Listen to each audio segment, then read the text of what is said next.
Sumakay na kami ng elevator. Nung iabot ko sa guest ang susi, may naramdaman akong dumaan sa likod ko. Parang may humaplos sa batok ko. Malamig, mabagal. Medyo napaisip ako. Bakit ganon nasa loob kami ng elevator. Tapos ang bagal pa nung pagdaan ng malamig na hangin. Na-distract na lang ako sa iniisip ko. Nung iabot naman sa akin nung guest yung tip ko na 3,000 pesos. Habang naglalakad kami sa hallway papunta sa corner room number 217, nag-iiba ang pakiramdam ko na para bang kinakabahan ako pero hindi ko alam kung bakit. Nung nasa harap na po kami ng room door, nagulat ako nang binuksan ko kasi nakaprep na po yung room. Malamig na ang loob, malinis at mabango. Pumasok na po yung dalawang guest. Sinabihan pa nga ako na isabit ang don't bother sign sa pintuan.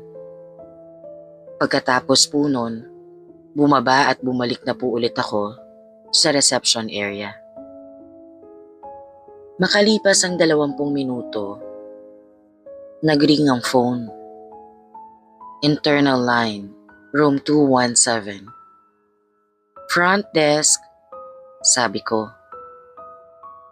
Sa kabilang linya, may narinig akong hinga ng babaeng parang paiyak na. Kuya! Pabulong na boses niya. May babae po dito. Po? Sino pong babae? Kuya, may kumakatok po sa pintuan. Sinabihan ko si ma'am na wala naman akong pinapaakyat na kahit sino sa room nila. At lahat ng staff ay nasa baba. Kaya walang kakatok sa room door nila.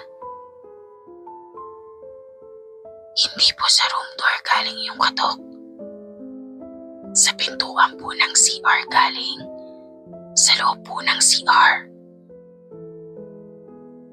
Tapos, may sumingit na boses ng babae. Basag. Parang galing sa ilalim ng tubig. Bumubulong ng tulong. Biglang naputol ang linya.